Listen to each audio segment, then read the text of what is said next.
Good morning everyone. Deepti S के education hub channel पर आपका स्वागत है। अब तक हम प्रश्नावली 4 तक कंप्लीट कर चुके हैं।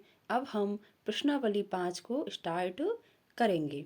प्रश्नावली 5 का नाम है समांतर श्रेणियाँ या फिर अर्थमेटिक प्रोग्रेसिएशन।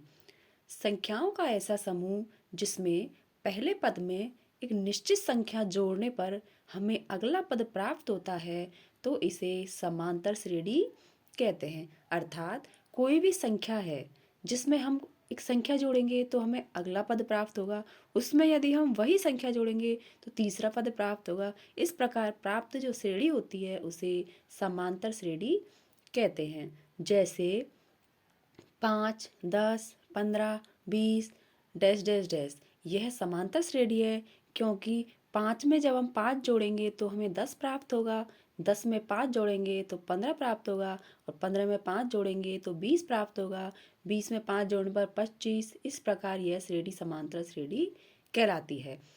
या फिर -8, -7, -6, -5 डैश डैश डैश, इसमें हम +1 जोड़ने पर हमें यह श्रेणी प्राप्त होती है।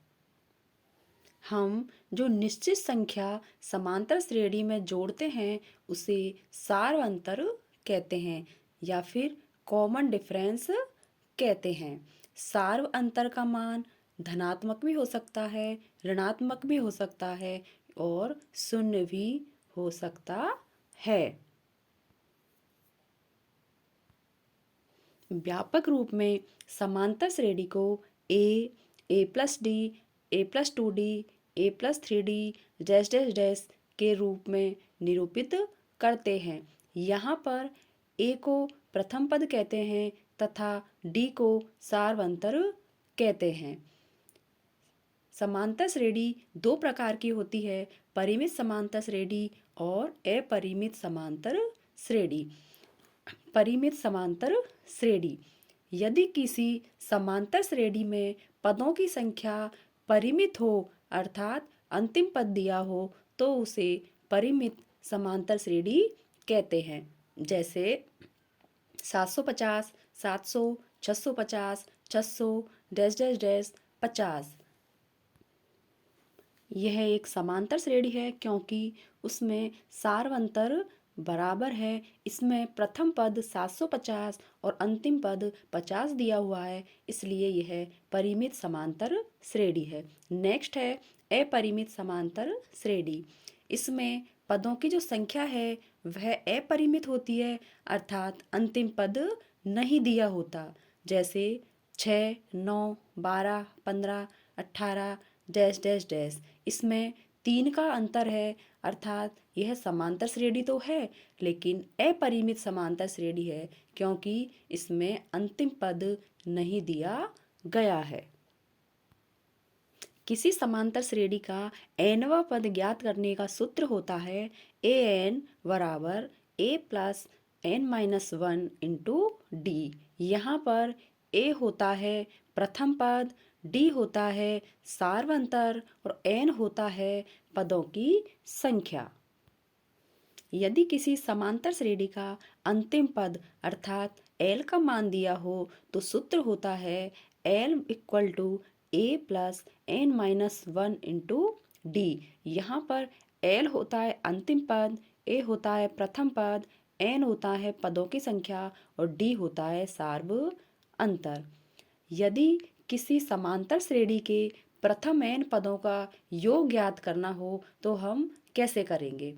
फर्स्ट, जब पदों की संख्या अर्थात n का मान दिया हो और सार्वंतर अर्थात d का मान दिया हो तो प्रथम n पदों का जो योग होता है उसका सूत्र होता है s बराबर n/2 bracket of 2a plus n-1 into d। यहाँ पर s होता है पदों का योग, n होता है पदों की संख्या, a होता है प्रथम पद, d होता है सार्व अंतर। यदि हमें प्रथम पद a का मान दिया है और अंतिम पद l का मान दिया है तो प्रथम n पदों का जो योग ज्ञात करेंगे उसका सूत्र होता है s बराबर n/2 bracket of a plus l। यहाँ s पदों का योग हुआ, n पदों की संख्या, a प्रथम पद और l अंतिम पद। यदि हमें प्रथम n धन पूर्णांकों का योग ज्ञात करना हो तो उसका सूत्र होता है s of n equal to n into n+1/2, जहाँ पर Sn प्रथम n धन पूर्णांकों का योग n पदों की संख्या होती है। यदि a, v, c तीन संख्याएं हैं और वो AP अर्थात समांतर श्रेणी में है तो B बराबर होता है A प्लस C बटा 2।